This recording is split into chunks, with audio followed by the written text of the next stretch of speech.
So Ignacio is the first penalty taker. Why is that? Ignacio puts it away though. We questioned it, but he's answered.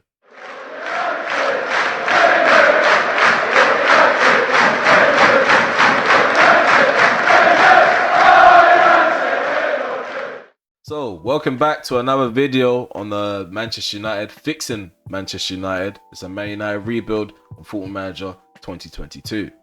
Make sure you check out the other videos that I've done based around rebuilds on Football Manager. So I got a whole playlist of Tottenham Hotspur. So yeah, by the time this video is out, there should be 3 videos out for Tottenham Hotspur. And yeah, it's going to be in the link in the description below. I'm going to plug it in the top right corner as well. And also check out my FIFA videos. We do FIFA content.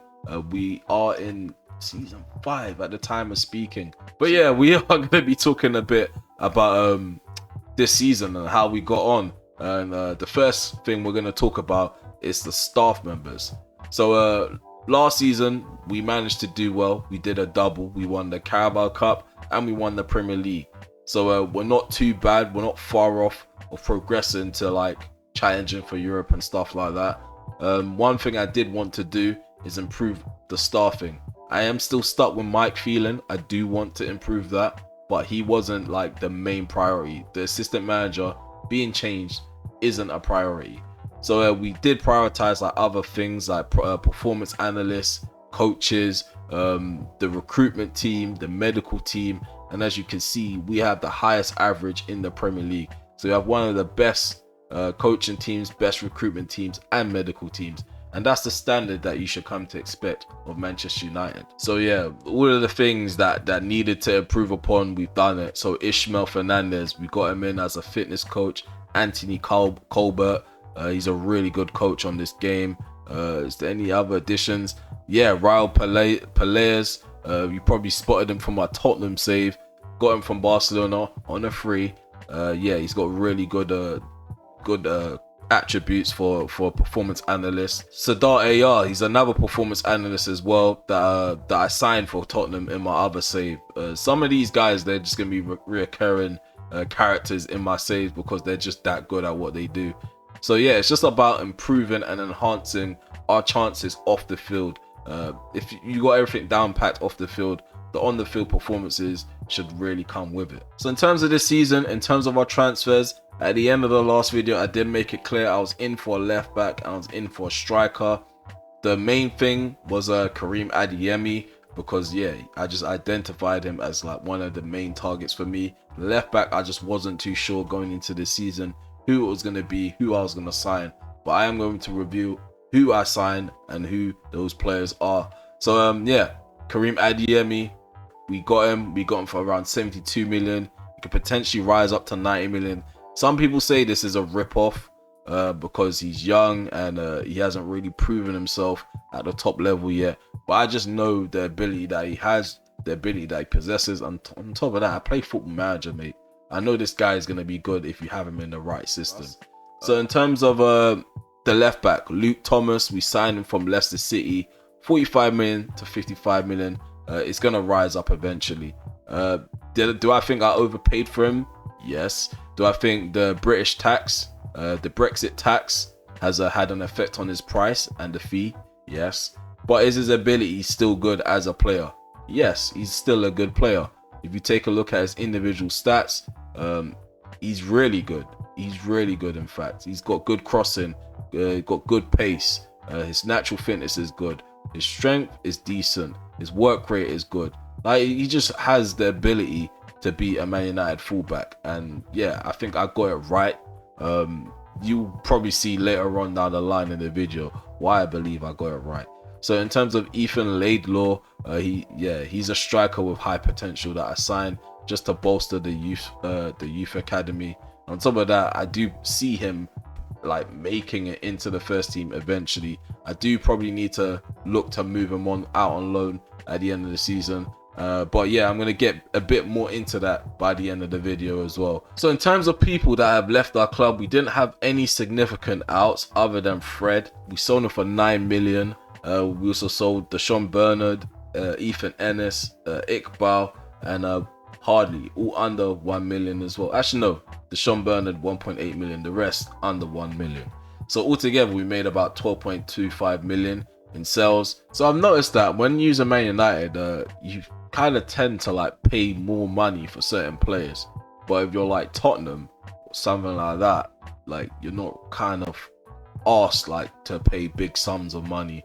But yeah, it's just it naturally happens. You have to spend more when you're United. Okay, so these are the tactics I used this season. So we had a 3-2-5, we had a 4-3-3, and we had a 5-2-3. But we mainly played with a 4-3-3, so we're going to go into more depth and detail about it because this is our main tactic. So in terms of our mentality, it was positive. In possession, we did pass the ball into space. We did attack out wide. We did play out the back. We were slightly more direct, higher tempoed as well. Creative freedom, we had to be a bit more expressive. We ran at defenses a bit more often, and we played for set pieces too, because we do have really good dead ball players. In transition, in terms of transition, we countered whenever we had the opportunity to. We distributed the ball quickly from the goalkeeper, and we did try to get De Gea to throw the ball out more. Same with Dean Henderson, but was it successful? Not always. Can we improve on it? Maybe. Are we gonna stop it? Possibly, because maybe this is one of the reasons why we give up possession a bit more often, because De Gea isn't made to throw the ball out. He isn't made to play the ball out from the back. He's just made to stop shots and save the goal, or save the shots, should I say? But he is technically saving the goal. But yeah, in terms of our possession, our line of engagement was higher. Our defensive line was higher. We had pretty much a standard defensive width. In terms of our tackling, we got stuck in. We prevented short goalkeeping distribution, and we used tighter marking when it came to marking and tackling. So yeah, our familiarity was pretty much high for majority of it, but intensity was really high as well. That probably explains the injuries that we got during the season. So I need to figure out a way to play like with the intensity that we have, but also try to maintain and preserve some of the players, especially the midfielders. I feel like they definitely run themselves into the ground for this badge. Okay guys, we're almost halfway there. We're currently over 150 subscribers. If you guys are enjoying my content, please remember to leave a like, subscribe to the channel if you're new, and drop some comments below. Also, hit the notification bell just so you're notified when I'm about to release a video. Okay, now that you've done that, let's get back to the video. Okay, so we're going to start off by talking about the competitions that we were fighting for this season. So we're going to start off with Carabao Cup / EFL Cup. And yeah, we're going to make our way down the pecking order, or make our way up the pecking order, I should say. So yeah, we're going to start off with last season's Carabao Cup performances. So last season, we didn't make it past the quarterfinals. We lost 1-0 to West Ham United. Earlier on in the competition, we won 4-1 and won 5-0. So yeah, we didn't have any issues with that other than the defeat in terms of the quarterfinals. But it wasn't a priority to win it. This season though, we did go on a nice little run. We ended up winning the EFL Cup as well, beating West Ham, the team that knocked us out last season in the quarterfinals. We beat them in the final itself. So we're going to start off with the win against QPR. Lindelof, Elanga, Karim Adeyemi and Martial managed to get on the score sheet. Liverpool, we beat them on penalties after Ignacio had to equalise a minute later after Jota helped Liverpool take the lead. Southampton, we beat them 4-2. Sancho, Adeyemi. Oh, Sancho scored. Adeyemi got a hat-trick. I forgot about that. So in terms of like the semi-finals of the Carabao Cup, we did draw Arsenal and we drew 2-2 in the first leg. It was a really close game, really cagey. We did get a few good performances on the field from a few players. We did get let down by a few star attackers like Rashford and Sancho, which was the common theme this season, I must add. Sancho and Rashford, they played well in some parts and they played badly and poorly in other parts. McTominay gave us a 6.5. That was a shocking performance as well. However, when we returned to Old Trafford, Ronaldo, he stepped up with a brace. He bagged the goal in the 7th minute, scored a penalty in the 38th, and Sancho made up for his poor performance in the first leg by scoring the 46th minute. So that helped us book our spot at Wembley where we faced off against West Ham United, and Karim Adeyemi scored in the 22nd minute. And I'll be showing highlights of that game right about now. Okay, corner kick, 20th minute. Bruno puts the ball in. Rashford doesn't get on the end of it as Varane. Bruno tries again. We keep knocking at the door. It gets cleared away. Garner, he's been magnificent this season, I must add. Van der Beek, Sancho, come on Sancho. Take him on, go to that byline. He's brought down. Souček has taken down the tricky guy himself, Jadon Sancho. It's going to be really interesting to see if he does give this. Javier Stewart, the referee, he's gone to VAR and he's awarded the penalty. And the man to step up was Bruno Fernandes. Bruno, he's missed a couple this season. Hopefully he can tuck this one away. Crucial penalty, and Nick Pope has saved it. The ball's still in. Adeyemi turns it in. So Bruno Fernandes, after missing a penalty, actually assists after messing up. So Adeyemi's the guy who opens the scoring. So it's 1-0. 1-0. I'm waffling. Okay, so I'm just praising my players. We have another opportunity. 31st minute. Ooh, what a ball. That was crisp. That was crisp from Sancho. Adeyemi puts that into the back of the net. We're waiting for the VAR decision. I think he's not going to give it, if I'm honest. Yeah, I felt like it. It was too good. It was too sweet. Get in. We are champions now. We are champions of the Carabao Cup. Fantastic victory. We were very professional. Put on a fantastic performance. No mistakes at the back. Had 1 or 2 disallowed goals, which is no fault of any of the attackers. We've done really well to make it to this final. And here we are. We lift up this trophy. There we go. We are champions of the Carabao Cup. It's really nice to be in this position, bringing more trophies to Old Trafford, or back to Old Trafford, I should say. And hopefully our reign as manager continues to be really successful. This is the first of many trophies this season. We got a few more competitions that we're in. So yeah, I know earlier on in the video I did say I won Carabao Cup. That was a complete accident. I won the FA Cup last season. But yeah, this last season we won the FA Cup. We won 4-2 in the final. This season though, we didn't make it that far. So yeah, we drew Rotherham. We beat them 3-0 in the 3rd round of the FA Cup. Southampton, we beat them 5-0 in the 4th round. We got 4 goals from Adeyemi. This guy, I'm telling you, he's a beast. Rashford scored a hat-trick against Rotherham. But we got smacked up 4-0 by Arsenal. Arsenal, I remember this match. Arsenal gave us the beats. There was nothing I could do. The players, it was almost as if the players down tools. We've been playing good the whole season, and it just didn't look like anybody could just treat us the way that Arsenal treated us. They just completely dismantled us. We got a 5.9 from Dean Henderson. Like, he had a shocker of a game. But players like Rashford and Fernandes, Diogo Dalot. Yeah, they stood out. They were really good. In terms of like our performance in the FA Cup, I must say it was really shocking. The board's not pleased with it at all. So yeah, let's just expect a really shocking rating. So in terms of the league, we ended up winning the league. We finished with 95 points in the table. It is less points, 6 points less than last season, but at the end of the day, we're still champions. We retained it. So even though we didn't progress in points, we're still on top. That's all that matters for me. And yeah, we did quite well. We went on a run where we almost was unbeaten for a year.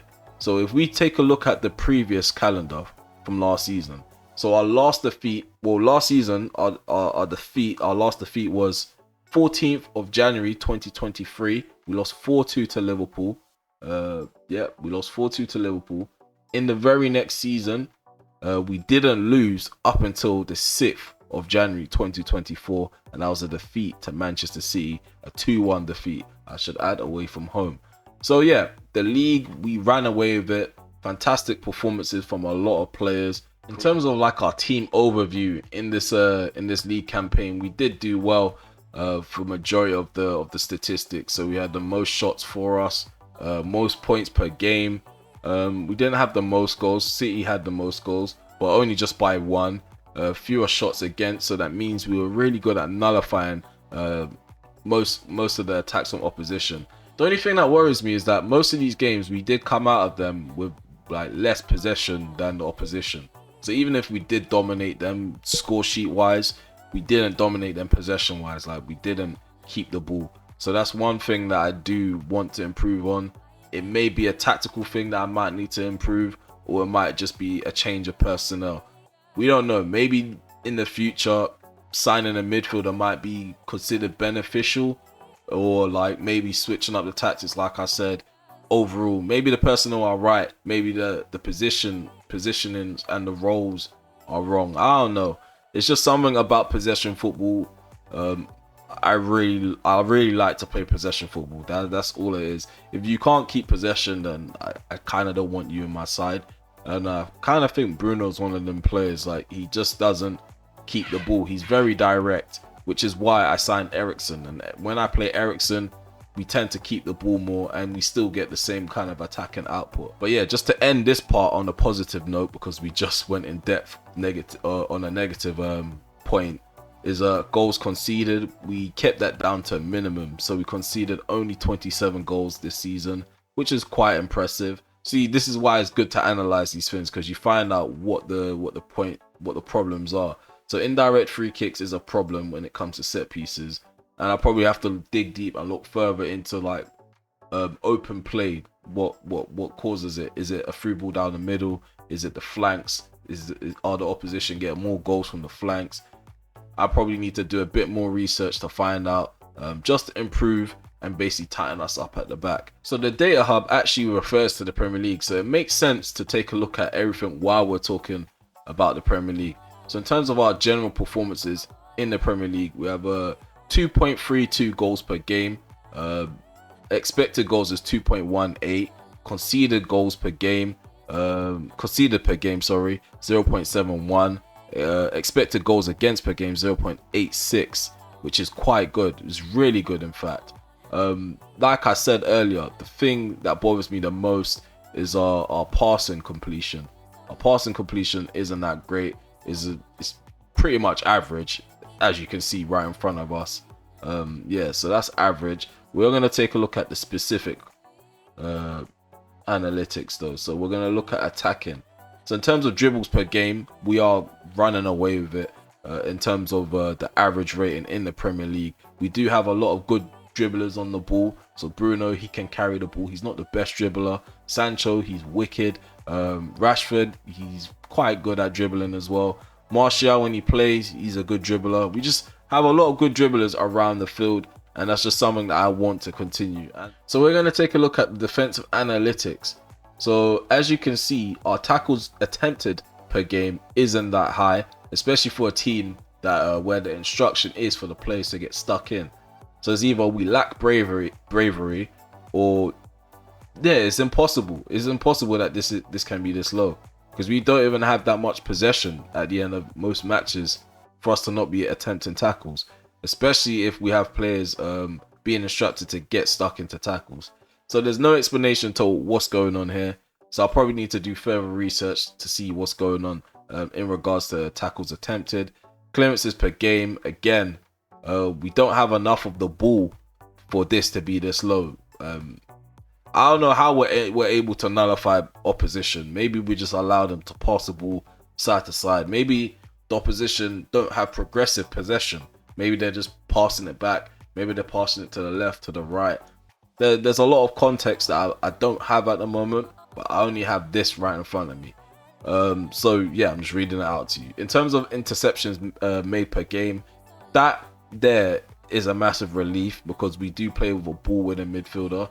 So if we do have a ball-winning midfielder that's up against a side that has more possession, we should expect him to cut off passing lanes. We should be expecting him to be sharp and intercepting passes. So that is a good statistic there. Okay, so next we're going to talk a bit about the Champions League and how we got on. First, we're going to recap last season.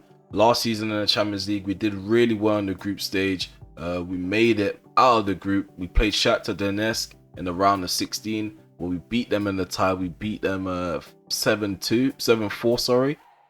7-4. Don't know why my maths went weird just now. Yeah, we beat them 7-4 in the tie. We were unbeaten in the group, and then we faced off against Liverpool in the quarterfinals, where we ended up losing 5-1 in the tie. And it was quite bad for us, because Liverpool ended up going on to win the Champions League. which hurts even more. So next season, I knew we did need to improve a bit. My target wasn't to win Champions League, it was to challenge for Champions League. So this is how we got on. We were unbeaten throughout the whole tournament up until the final. So yeah, we played really well, great performances, big wins. The group wasn't difficult at all. We had Roma, FC Köln, that's Adeyemi's former club, and we also had Dynamo Kiev, sorry. And yeah, we played really well throughout the group. Adeyemi got a hat-trick. Alanga was on fire. We was banging in goals. Alanga got hat-tricks as well. Like, things were just really falling into place. When they got to the knockout stage, we beat PSG 6-1 in the tie. We beat Dortmund 6-0 in the quarterfinals. And then we had Barcelona in the semis where we beat them 2-0 in the tie. But when it came to the final now, this is what hurts me the most. It's really gut-wrenching when your players play their socks off, play really well. They tackle they go in for every 50-50. They come out on top with most of the 50-50s. In terms of possession football, they did well. Chance creations, we created a lot of chances. In fact, we created more chances than Real Madrid.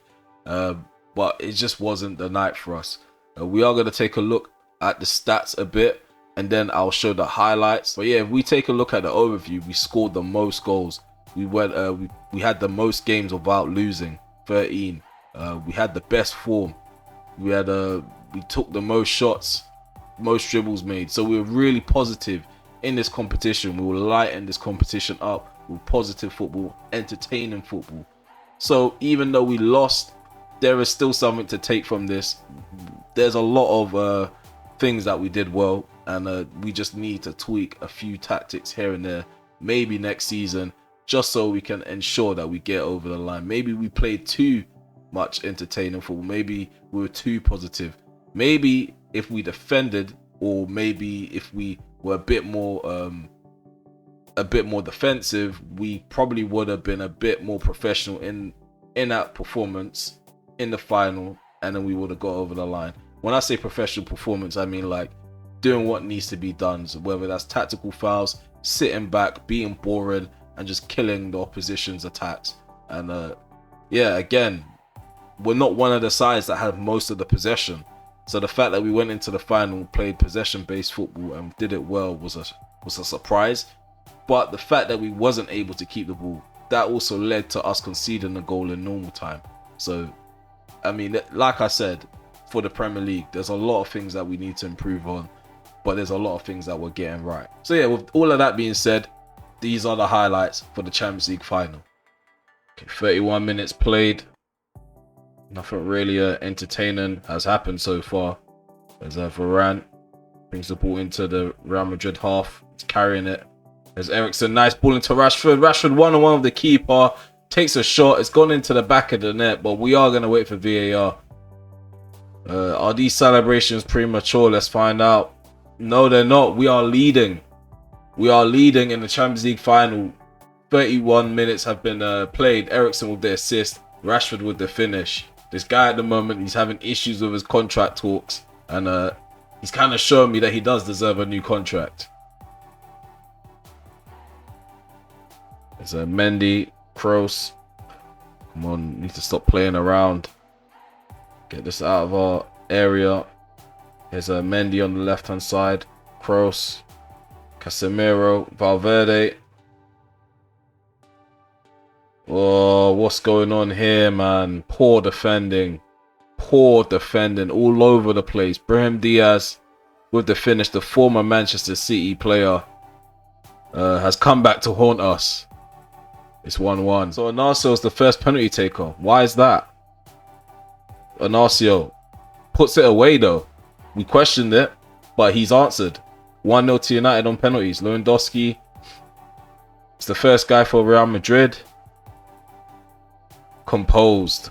He was never missing. Cristiano Ronaldo, a really fatal kick. This is his last kick for Manchester United, and he's had it saved.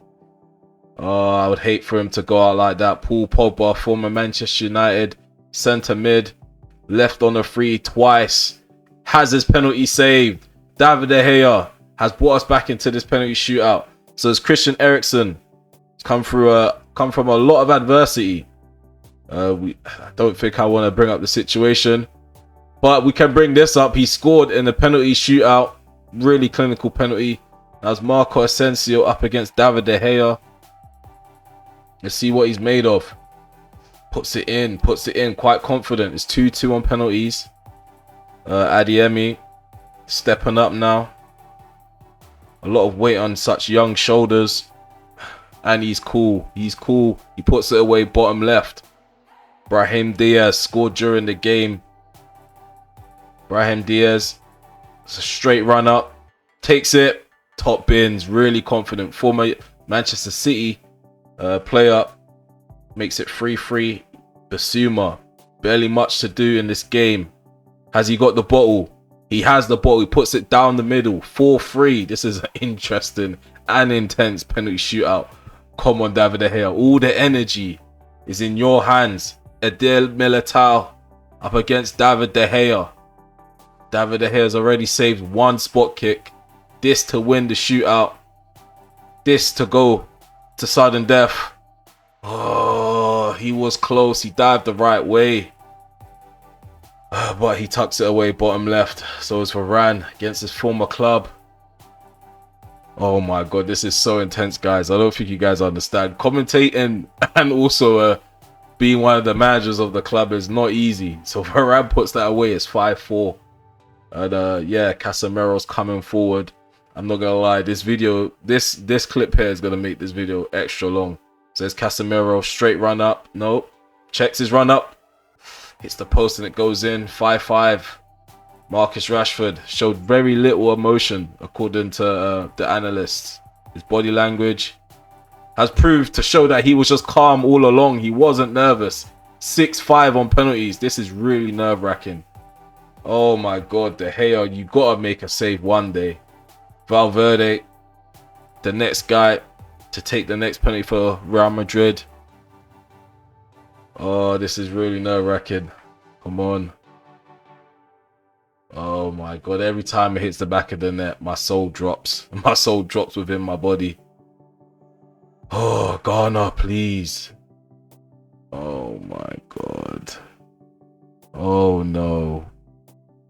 Oh no, not on such young shoulders.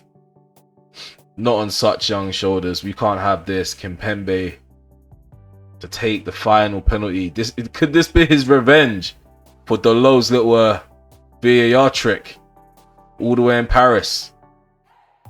And it is 7-6 to Real Madrid on penalties. We have been defeated. Oh, this is really gut-wrenching.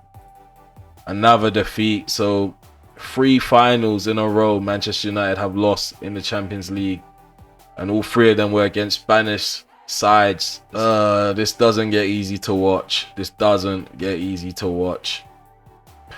We made it this far. Well, we got a heartache. We couldn't complete the treble. I guess we go again next season. We definitely have something to play for now. We definitely have a point to prove. Okay, so we are going to go into the end of the season review, and then we're going to talk a bit about the players and the individual players that stood out, and future transfer targets as well. We only brought in like 2 players, 2 first team players. Karim Adeyemi, he got a C+. I don't know how you give a player like that a C+. He got 32 goals in all competitions, 5 assists, 37 goal involvements and 48 appearances. A 7.29 average rating. Maybe it's the price that we paid for him. I think that's what it is. It's the fee and the future fees. The Glazers don't like stuff like that. So next we're going to talk about Luke Thomas, the fullback. He's playing as a wing back for us, but defensive wing back. So this season, Luke Thomas had a few knocks. He had a few injuries here and there. So I couldn't play him as regular as I wanted to. And then I had Luke Shaw crying about playing time. And yeah, it was just getting a bit political. So yeah, he only gave us 30 appearances in all competitions, 5 assists, and a 7.17 average rating in all comps as well. So it was a successful debut season for Luke Thomas. The board's happy. They didn't mind the amount of money I paid for him. They like the fact that he's on lower wages compared to like certain players on our side. But yeah, we've been quite successful in recruitment so far. I do want to keep it like that. I want to be consistent with the type of players I bring in, and also I do want to try to go for players that cost us less, because I'm not a big spender in myself when I play a save normally, but it's just something that comes with the territory when you're Man United and you're looking for like the next best young player in the world. So yeah, they automatically slap on like a hefty price. So we're not going to talk about the transfers out because it's pointless, and we're not really going to talk about the loans out. Oh no, we can talk about the loans out. In fact, it makes more sense because it's a part of the development plan. Sorry, I was thinking about the transfers. So Ethan Laird, he played really well out on loan to Feyenoord. We're going to ignore this because this is just about financial stuff. I'm going to talk about the average rating. So Ethan Laird, he played well out on loan at Feyenoord. He played around 32 games, got 10 assists, which is quite positive for an attacking fullback. Next season, I can implement him into the first team, but it's going to be tough because Dalot, he's literally one of my favorite players.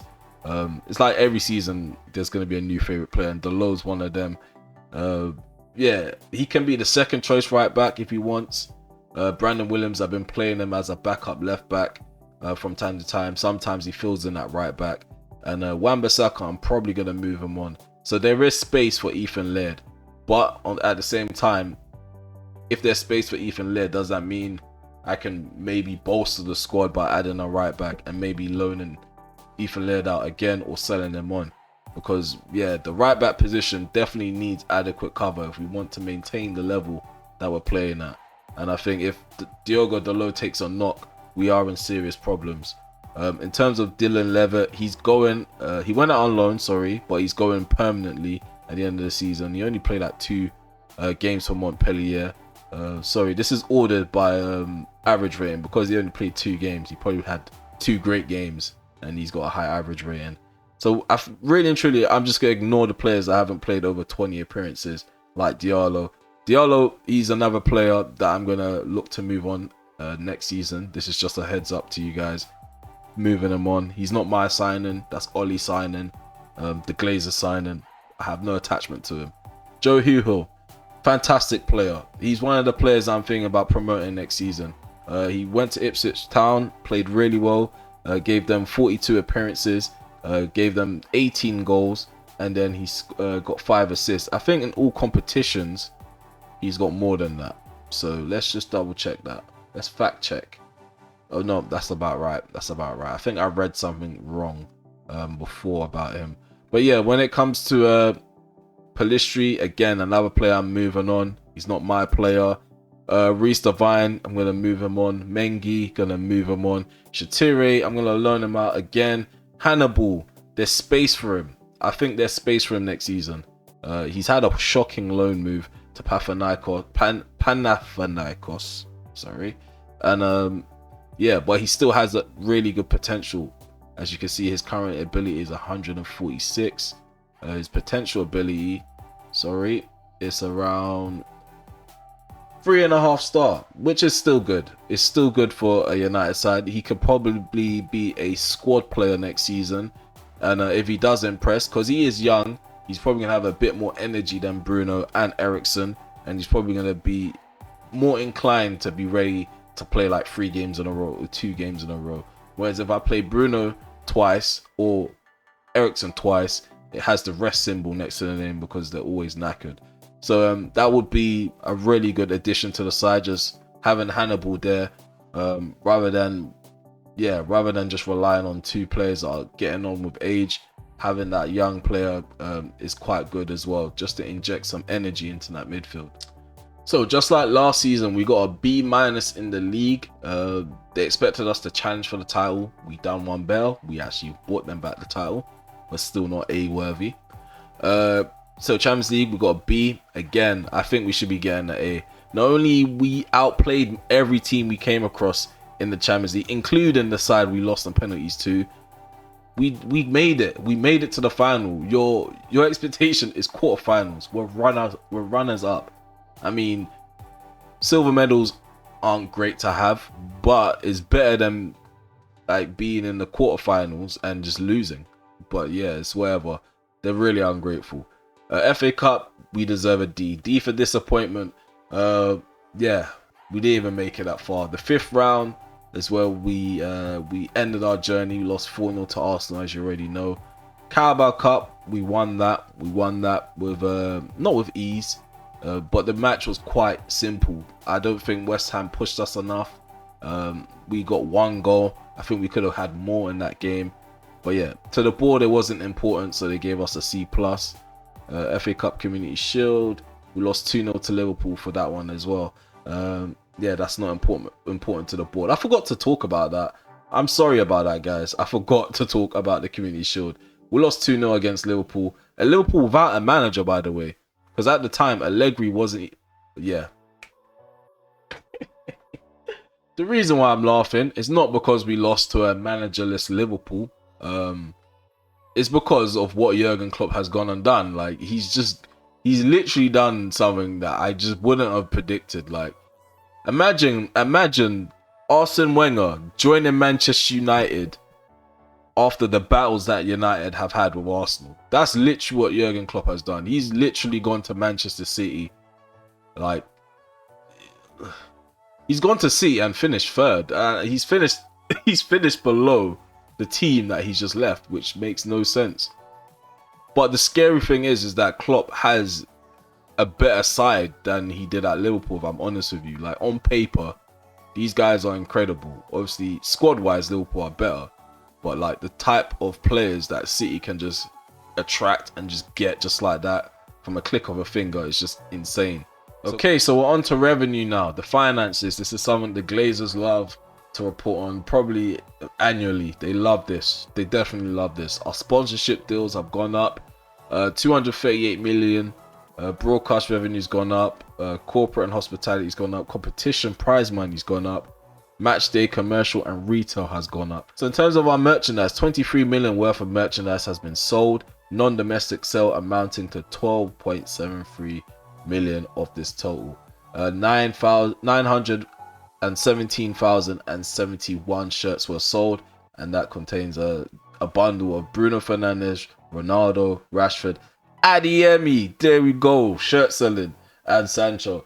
So yeah, as much as the Glazers can hate on the price we paid for him, Adeyemi is amongst the top shirt sellers, and he played well as well. So yeah, in your face, Glazers. So this is my main 11 for last season. I don't really like the way it looks. It's not even set up properly. Bruno never played on the right. Van der Beek prefers to play on the right, so I always play him on the right. Fernandes plays on the left. Also, Maguire didn't start over Ignacio. Ignacio was a better centre back this season, and he started over Maguire majority of the season because I like to play Ignacio on the left because he's left-footed. But yeah, other than that, I haven't got no quarrels with this 11. This is pretty accurate. So yeah, we're going to move on from this to the accolades. So player awards. Fans player of the season, Bruno Fernandes. Young player of the season, Karim Adeyemi. Signing of the season, Karim Adeyemi. Goal of the season, Donny van der Beek. Top goal scorer, Karim Adeyemi, 32 goals. Christian Eriksen got 14 assists, so he has the most assists in the side. The most player of the match awards was 8, and that's gone to Adeyemi. Highest average rating, Diogo Dalot. Okay, Diogo Dalot. We're gonna go into detail about this guy's. He's spectacular. He's just spectacular. This is quite irrelevant because Victor Lindelof barely played. So we're gonna talk about positive stuff. Diogo Dalot. This guy, something different. 39 appearances in all competitions. He gave us a 7.36 average rating. And also his last 5 games, 7.70. So this guy, he's been in hot form. He's just something else. To the point where he's valued at 93 million. Between 93 million and 102 million. Some people can just have a lot of appearances but play minimal amount of minutes. This guy, he's touched 3K. 3.1k minutes in the season. This guy, he's a really important player. And Ronaldo, he played decent. Wasn't his best season, wasn't his worst season by far. He got 17 goals in all competitions, 4 assists, so that's a 21 goal involvement in roughly around 28 games. So he did play well, and I am going to give you guys terrible news about Ronaldo. This man, he's planning to retire at the end of the season. But that's not the end of his career at United. We've offered him a contract as a coach. I know some people don't see him being a coach in real life, but I mean, I just didn't want to let this guy go. He's been top class for me, a good guy to have around the dressing room. Whenever I have issues with players, he'll be the guy that I go to speak to them, because he is the main leader of the dressing room. But yeah, another player, Adeyemi, he's played really well. Really, you know what, we've spoken about Adeyemi so much. Do you know when you speak about someone so much, you get bored of speaking about them? But Adeyemi, his last 5 games wasn't that impressive, but his overall performance this season has been great. That's it. I'm done with him. I'm not speaking about him no more. Okay, in terms of, let's see. Who else has surprised me this season? Not many people surprised me this season. Like, Garnacho continues to play well-ish. He did play less games than last season. 14 goals in all competitions compared to his, I think it was 28. Was it 28 last season? I think it was 28. But I can fact check all of this. Do you know, sometimes, yeah, I play FIFA so much and you can't fact check things to the point where I've just become a lazy person now. I just naturally don't fact check. So, yeah, Garnacho, he played 29 games in all comps last season. This season, he played around 14. So, yeah. Again, that is a massive drop. He definitely needs to go on loan. Just by reading that, he definitely needs to go on loan. So he's only really accumulated 886 minutes. That is poor. He's going to go on loan for sure. That's something that we're definitely going to facilitate. So Ignacio is another player. And the thing is, with Ignacio, he played really well last season. And his average rating was a bit better. Well, not a bit better, much better. The thing is, he made himself available for a majority of this game of the games this season. He played pretty much majority of the games, and that's probably why his average rating has probably dipped, because there's a lot of games where he's given us above average performances and some games where he's given us below average performances. Some performances were outstanding, but altogether, when you put them all together, the average rating is not going to come out as good as you would hope it would. But me personally, I have no real concern about Ignacio. Statistic wise, it looks bad, but me knowing the player that he is, I don't see an issue with his average rating at all. It's the same thing with Garner. Garner, he was our main player. He was the only player that was playing consistently in that ball winning role. So he racked up about 54 appearances, and because of that, there's just going to be a mixture of subpar performances, below average performances, and then he's gonna have excellent performances. So his average rating is just gonna like take a dip because of how many games you have to take into account. Like you can see here in this image here, in this shot here, there's only one game where he's had a below average performance, and that was against Arsenal, and that's a 6.4. The rest are either average or above, and we've got quite a few 7s in the last couple of games. So yeah, maybe I just need to dial down my expectation of certain players. But one player that is dog wank is Anthony Martial. Sorry for the children that are watching, but Anthony Martial, yeah, I don't know where his entitlement came from. Like, he played really well last season. He did really well. He got 16 goals in the league, 26 appearances in all comps, 26 goals and 42 appearances. Cool, but at the start of the season, he didn't apply himself in training. He always had like a poor training rating. He may even have one now. No, it's gone. So yeah, he always had a training rating. Whenever I used to approach him about it, he used to get defensive and get angry. So me and him bumped heads, and there was a point where I was supposed to sell him as well, but no move materialized. I agreed to deal with Arsenal for 30 million. Then I did want 35 million after that, which kind of ruined the deal. So yeah, he was really close to joining Arsenal, and in the last minute he just said yeah, he wants to stay now. But I think it's a little too late for Martial. We're giving him so much time at Old Trafford in real life, and he's pulling these stunts on the game as well. So, and he's 28 years of age. So I think it's time to just move on for Martial. He's one of the players that I'm going to be moving on at the end of the season. I don't really see a future here for him. Okay, so moving on to transfer targets now, and as you can see, I'm using Ronaldo to tap up one of our main targets. So yeah, one of our squad leaders who are retiring. They're gonna make sure in the media that they're pumping up my my next target, just so they're warmed up and they're basically unsettled at their club. So our main target is Maxence Lacroix. This guy, his name rings bells because of his performances in real life. He's really popular on FIFA, and I just think he's a really good player. So in terms of like his individual attributes now, he's got good marking, decent tackling. He's good at positional awareness. His anticipation is good. So that means his interceptions are going to be up there. He's quite quick. He's not even quite. He is quick. He is tall as well. He's a big player. He's 6'3". In terms of his balance is good. His natural fitness is good. So he should be playing week in, week out quite regularly. His work rate is decent as well. Composure, I probably do want to improve that because I do play with ball playing defenders. So yeah, if he's a ball playing defender, I would love for his composure to be a bit better, just so we can basically keep the mistakes down at the back. His heading is great as well. So yeah, this guy is just a machine. I think he's the next best thing to Varane. Obviously, the French connection's there, and they're pretty much the same build, the same height, and everything. I think when Varane was his age, I think they were pretty much the same like physical specimen.